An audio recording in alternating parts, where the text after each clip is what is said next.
You do not bring in the Gospel of Thomas, number 70, which reads, quote, "If you bring forth what is within you, what you bring forth will save you. If you do not bring forth what is within you, what you do not bring forth will destroy you."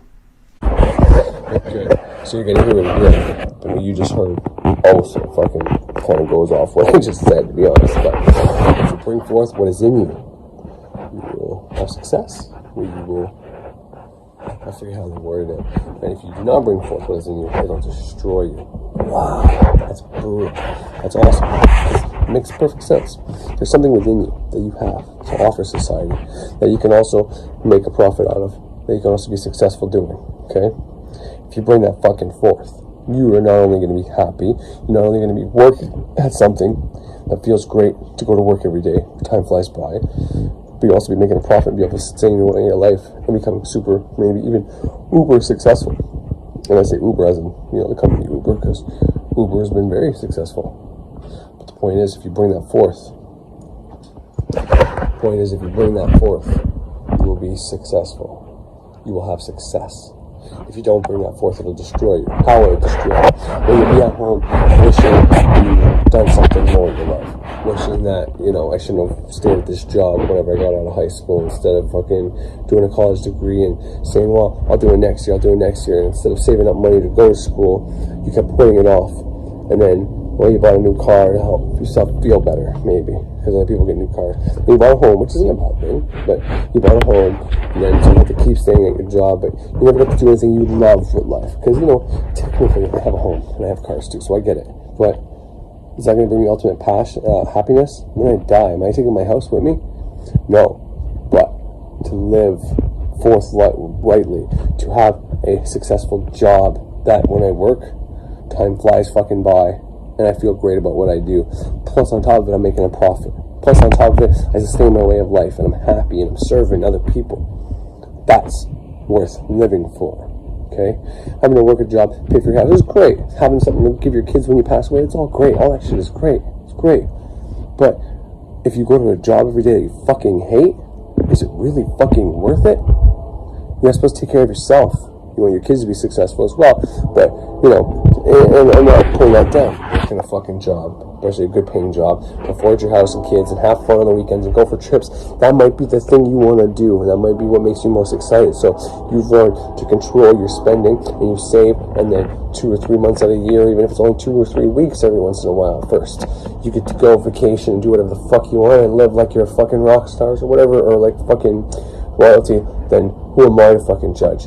If you figured that out, then that's great. And if that helps you get through your day at work, then it's even better. It's good to have those goals and those things to live for. But what I'm saying is there's something within everybody that makes them feel alive when they do it. And especially in today's day and age, it can be simply talking about it online, and you can make a profit off of it.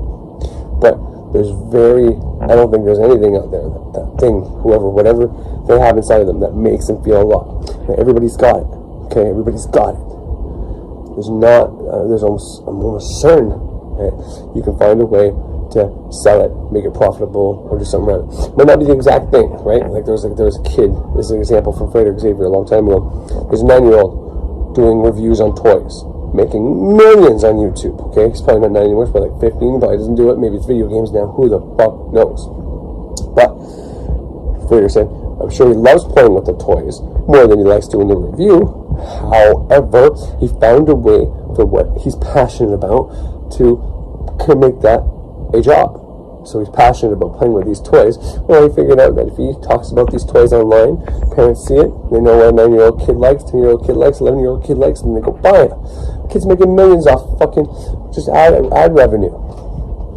I don't know what the case is anymore, I haven't followed him, but the point is, the thing you're passionate about, you might have to alter it a little bit, but it's still going to be similar and down the same path of what you love to do, and time will still stand still when you're in it. It'll feel like an eternity, but a fast eternity, because you didn't know it's time, but yet time seemed to have stopped, and you're having a fucking great time while you're doing it. That's what this means. That's what this fucking means. If you bring it forth, you'll be successful, you'll love life, everything will be great. If you don't bring it forth, you're going to be fucking miserable. You're going to be destruction. It'll kill you. It'll eat you alive until you're fucking dead, and you're gonna start resenting and hating everybody else. That's what you do not want to fucking do. Anyways, whew, I'm on a fucking roll today. This Marsarian shit's really coming out of me. Anyways, let's keep going, shall we? Spread out upon the earth, and people do not see it. Yeah, I kind of spoiled that one too when they said the whole watching the water pot thing. Watching water boil or whatever. I kind of fucked that up too. All good. But this one's pretty self-explanatory. People can't see the heaven that's around them. And fair enough, if they're in hell, if they're living in poverty, have an addiction on their back like a fucking demon continuously stabbing them. Like, you ever see guys, bad addictions hunched right over? Like, I swear to God, one of these days, like, I don't know, you can see what when you're baby there, but I guarantee there's somebody out there that can literally see the addiction demon on that those motherfuckers. Hunched over there, fucked up, and they're just trying to get another fix to feel better. Get that fix to straighten out a little bit, and then they're back to fucking hunched over, you know? And then these guys, the same guys are on methadone, high dose methadone, you know, and they're doing other drugs on the side. They wonder why they feel pain still. It's because their fucking threshold is fucked, using the highest painkillers in the world, and just continuously taking more and more and more and more and more. And you wonder why you still feel pain. Like, fuck. But point is, it's hard to see heaven around you some days. So especially when things happen. Like, life is filled with lots of suffering, but it's also full of lots of beauty. And you can have it either way. Sometimes shit happens though. And you're trying to stay positive.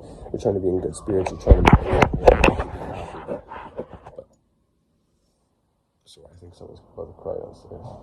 Anyways, you can try, and you can try to make everything perfect and everybody happy, but sometimes you just can't do it. Sometimes things just break down.